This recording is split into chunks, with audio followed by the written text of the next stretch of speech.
Hello viewers, आज हम देखने वाले हैं मध्य प्रदेश शासन की मुख्यमंत्री मेधावी विद्यार्थी योजना क्या है और इसकी पात्रता की शर्तें क्या क्या हैं, क्या क्या पात्रता होनी चाहिए जिससे कोई स्टूडेंट मुख्यमंत्री मेधावी विद्यार्थी योजना का लाभ प्राप्त कर सकता है और इसमें क्या लाभ प्राप्त होगा।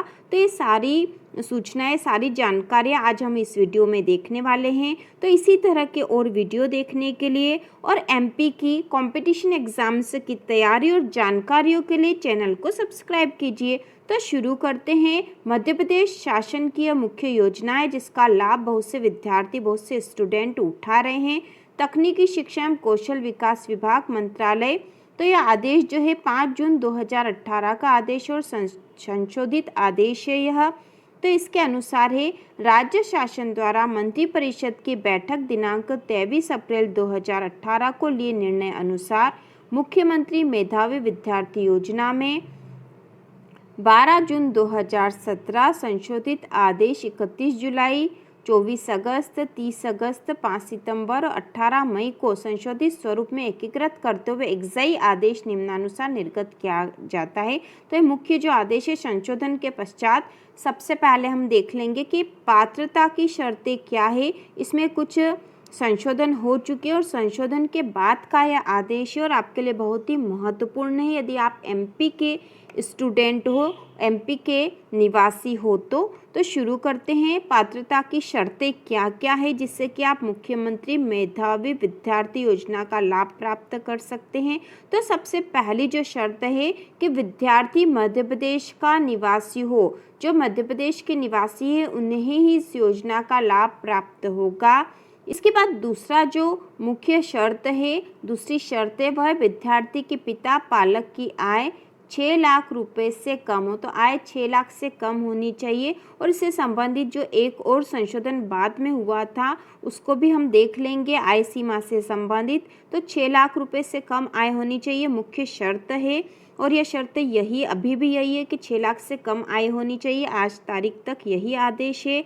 इसके बाद है, परंतु ऐसे विद्यार्थी जिनके पिता पालक की वार्षिक आय रुपये 6 लाख तक है तथा बीपीएल कार्डधारी या अनुसूचित जाति या जनजाति वर्ग के विद्यार्थी है तथा जो कंडिका क्रमांक 3.1, 3.2, 3.3, 3.4 और 3.5 में उल्लिखित शर्तों के कारण योजना में सम्मिलित नहीं हो पा रहे हैं को विशेष प्रकरण मानते हुए इनके संबंध में विभाग समन्वय में सक्षम अधिकारी से अनुमोदन प्राप्त कर उन्हें योजना में सम्मिलित कर सकेगा। तो यहाँ जो मुख्य शर्त है वह यही है कि आय 6 लाख से कम होनी चाहिए। इसके बाद जो अगला है, अगली जो और मुख्य शर्तें जो कि होना ही चाहिए तो ही आप इस योजना का लाभ प्राप्त कर सकोगे, वह है कि माध्यमिक शिक्षा मंडल मतलब एमपी बोर्ड की 12वीं की परीक्षा में शैक्षणिक सत्र 2018-19 से 70% अंक प्राप्त करने वाले छात्रों एवं सीबीएसई आईसीएसई द्वारा आयोजित 12वीं की परीक्षा में 85% या उससे अधिक अंक प्राप्त करने वाले छात्रों को योजना का लाभ प्राप्त होगा। तो लाभ प्राप्त करने की भी शर्त है कि आपके 12वीं में यदि आप एमपी बोर्ड में थे तो 70% अंक तो आपके होने ही चाहिए और यदि आप सीबीएसई या आईसीएसई द्वारा आयोजित बोर्ड में एग्जाम में सम्मिलित हुए थे तो आपके 85% अंक तो होने ही चाहिए। इसके बाद हम देख लेते हैं योजना का लाभ या योजना किन किन क्षेत्रों में लागू है। यदि आप इस योजना का लाभ लेते हो और आप स्नातक स्तर पर पढ़ाई के लिए कहीं भी कॉलेज में या किसी संस्थान में एडमिशन लेते हो तो आपकी जो भी फीस है वह फीस माफ़ हो जाएगी, वह गवर्नमेंट देगी, एमपी की गवर्नमेंट। तो इससे संबंधित हम देख लेते हैं किस किस क्षेत्र में। जैसे इंजीनियरिंग क्षेत्र की बात है तो कोई भी विद्यार्थी जिसने JEE मेंस परीक्षा में 1,50,000 के अंतर्गत रैंक प्राप्त किया है, अगर किसी भी शासकीय अथवा अशासकीय इंजीनियरिंग कॉलेज में उपरोक्त आधार पर प्रवेश प्राप्त करता है तो निम्नानुसार सहायता उपलब्ध कराई जाएगी। तो यदि आप JEE मेंस के द्वारा इंजीनियरिंग क्षेत्र में जा रहे हो तो आपको क्या क्या सुविधा होगी। शासकीय कॉलेज को देय शुल्क शासन द्वारा वहन किया जाएगा। तो कॉलेज में जो भी शुल्क होगा वह आपको गवर्नमेंट देगी, आपको अपनी तरफ से देने की आवश्यकता नहीं है यदि आप मेधावी विद्यार्थी योजना का लाभ लेते हो और आप इसकी शर्तों को पूरा करते हो। तो इसके बाद है दूसरा प्राइवेट कॉलेज को देय शुल्क रुपए 1.5 लाख तक या वास्तविक रूप से देय शुल्क जो कम हो राज्य शासन द्वारा वहन किया जाएगा। तो यदि प्राइवेट कॉलेज में भी हो तो आपको इसका लाभ मिलेगा। यहाँ स्पष्टीकरण भी दे रखा कि स्पष्ट किया जाता है कि उपरोक्त सहायता सभी पात्र छात्रों को उपलब्ध कराई जाएगी। यदि किसी इंजीनियरिंग कॉलेज में पृथक प्रवेश परीक्षा के आधार पर प्रवेश दिया जाता है और छात्र JEE मेंस में 1,50,000 तक के अंतर्गत रैंक धारण करता तो उसे भी पात्रता होगी। तो इस प्रकार इंजीनियरिंग क्षेत्र में लाभ होगा। इससे अगला मेडिकल की पढ़ाई, तो मेडिकल की पढ़ाई के लिए भी इस योजना का लाभ आपको प्राप्त होगा।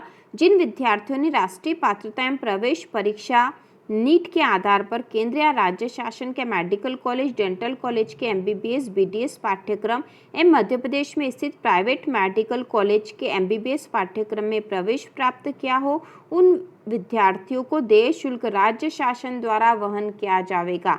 भारत शासन के ऐसे संस्थान जो स्वयं के द्वारा आयोजित परीक्षा के आधार पर प्रवेश देते हैं को भी योजना में सम्मिलित मान्य किया जाएगा। शासकीय मेडिकल कॉलेज में शिक्षित डॉक्टर 2 वर्ष तक राज्य शासन द्वारा सुनिश्चित ग्रामीण क्षेत्र में कार्य करने का अनुबंध करेंगे। तो यदि आप इस योजना का लाभ प्राप्त करते हो और यदि आप गवर्नमेंट कॉलेज में अपनी स्टडी करते हो MBBS की या मेडिकल की, तो आपको 2 वर्ष तक ग्रामीण क्षेत्र में कार्य करने का आपका एक बॉन्ड भरना पड़ेगा, एक अनुबंध करना पड़ेगा और इसी आशय का बॉन्ड रुपए 10 लाख रुपए में निष्पादित करेंगे। प्राइवेट कॉलेज में अवधि 5 वर्ष तथा बॉन्ड की राशि रुपए 25 लाख होगी।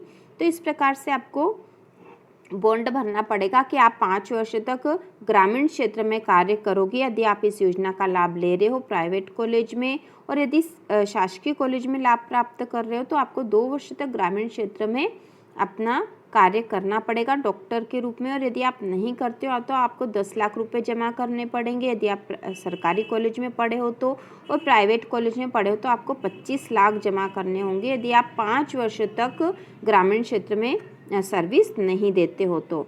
इसके बाद अगला है विधि की पढ़ाई, मतलब जो वकालत का कोर्स है। तो इसमें जो क्लेट एग्ज़ाम होती, कॉमन लॉ एडमिशन टेस्ट अथवा स्वयं के द्वारा आयोजित परीक्षा के माध्यम से राष्ट्रीय विधि विश्वविद्यालयों NLU एवं दिल्ली विश्वविद्यालय में 12वीं कक्षा के बाद एडमिशन वाले कोर्स के विद्यार्थियों को देय शुल्क राज्य शासन द्वारा वहन किया जाएगा। तो विधि के क्षेत्र में भी इस योजना का लाभ प्राप्त होगा।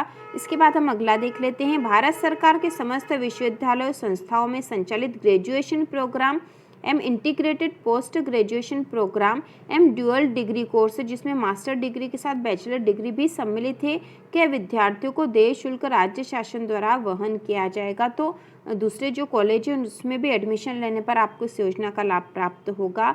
इसके बाद अगला जो है, राज्य शासन के समस्त शासकीय में अनुदान प्राप्त महाविद्यालयों विश्वविद्यालयों में संचालित समस्त पाठ्यक्रमों, ठीक है, समस्त पाठ्यक्रमों एवं पॉलिटेक्निक महाविद्यालयों में संचालित समस्त डिप्लोमा पाठ्यक्रमों 12वीं परीक्षा के आधार पर प्रवेश को योजना के अंतर्गत शामिल किया जाएगा। तो इस प्रकार सारे जो स्नातक स्तर के कोर्स है वो सारे इस योजना में सम्मिलित थे मुख्यमंत्री मेधावी विद्यार्थी योजना में। तो इसकी पात्रता की शर्तें भी हमने देख ली है। इसकी पात्रता की शर्तें जो मुख्य रूप से है वह है आप मध्य प्रदेश के निवासी होना चाहिए, आय 6 लाख से कम होनी चाहिए, और इसके बाद है कि आपको 12वीं में यदि MP बोर्ड में पढ़े हो तो 70% तक अंक होने चाहिए, और उसके दूसरे बोर्ड में पढ़े हो तो आपके 85% तक अंक होने चाहिए, तो ही आप इस योजना का लाभ प्राप्त कर सकोगे। तो बहुत ही महत्वपूर्ण योजना है ये स्टूडेंट्स के लिए, और वह इसका लाभ प्राप्त कर सकते हैं और अपनी फीस जो है उस फीस उनको प्राप्त हो जाएगी, जो भी उनकी फ़ीस लगेगी, चाहे वो प्राइवेट कॉलेज में हो या गवर्नमेंट में। तो इस प्रकार से इस योजना के बारे में हमने पूरी स्टडी कर ली है। और इस योजना में जो आय सीमा से संबंधित एक संशोधन बाद में हुआ था, तो आय सीमा तो 6 लाख रुपए ही है, लेकिन जो संशोधन हुआ था उसके बाद वो हम देख लेते हैं। 4 फरवरी 2020 का ये जो संशोधित आदेश है वह इसी योजना के संबंध में है।